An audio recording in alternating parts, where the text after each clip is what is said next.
Praise the Lord. இன்னைக்கு கர்த்தர் நம்மளுக்கு கொடுக்கிற வார்த்தை நீதிமொழிகள் 3வது அதிகாரம் 5ஆம் வசனம். உன் சுய புத்தியின் மேல் சாயாமல் உன் முழு இருதயத்தோடும் கர்த்தரிடத்தில் நம்பிக்கையாய் இருந்து உன் வழிகளெல்லாம் அவரை நினைத்துக்கொள், அப்பொழுது அவர் உன் பாதையை செவ்வைப்படுத்துவார். இன்னைக்கு கர்த்தர் நம்மளோட பேசுகிற வார்த்தை இதுதான்.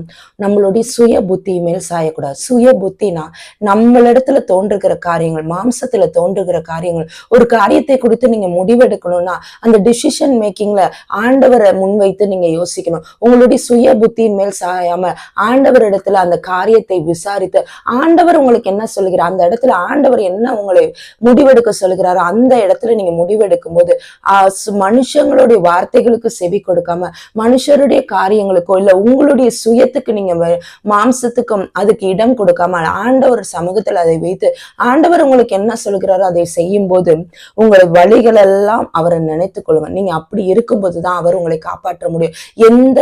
உங்க கால்கள் இடராதபடி, எந்த இடத்துல நீங்க சிக்கிக் கொள்ளாதபடி நீங்க பாதுகாக்கப்படணும்னா ஆண்டவர் இடத்துல கேட்டு கேட்டு செய்யுங்க. ஒவ்வொரு காரியத்தையும் தாவீதை போல நான் இந்த யுத்தத்துக்கு போகலாமா, இந்த இடத்துக்கு நான் போகலாமா, இந்த மனுஷரோட பேசலாமா, நம்மளுடைய வாழ்க்கையில இந்த மனுஷர்கள் இடத்துல நான் சேர்க்கலாமா சேரக்கூடாதா, இவர்களோடு கை கோக்கலாமா கோக்க கூடாதா, இந்த அமௌண்ட்டை நான் கொடுக்கலாமா கொடுக்க கூடாதா, இந்த இடத்தை நான் வாங்கலாமா, ஒரு வீடு கட்ட போறீங்கன்னா இந்த இடத்துல நான் வீடு கட்டலாமா கட்ட வேண்டாமா, ஆண்டவர் இடத்துல விசாரிங்க. அவர் உங்களுக்கு காரியங்களை வாய்க்க பண்ணுகிறவரா இருக்கிறார்.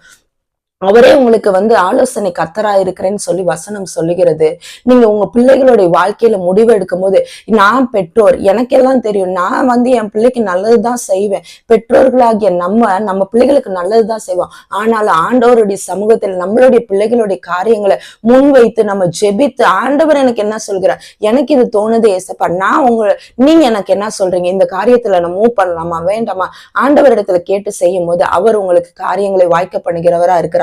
உங்க வழிகள் எல்லாம் அவரை நினைத்துக் கொள்ளுங்க, அப்பொழுது உங்க பாதைகள் செவ்வையாக்கப்படும். நீங்க எந்த இடத்துல இடறி விழாதபடி, யார் முன்னாடி வெக்கப்படாம இருக்கணும்னா உங்க சுய புத்தி மேல் சாயாம கர்த்தர் உங்களுக்கு என்ன சொல்லுகிறாரோ ஆண்டவர்களுடைய பாதத்துல சின்ன காரியமா இருந்தாலும் பெரிய காரியமா இருந்தாலும் எல்லா காரியத்தையும் ஆண்டவரிடத்துல சொல்லி அவர் என்ன சொல்லுகிறாரோ அதன்படி செய்யும் போது நம்மளுக்கு ஆசீர்வாதமா இருக்கும். கர்த்தர் தாமே இந்த வார்த்தைகளை ஆசீர்வதிப்பாராக. ஆமென். God bless you.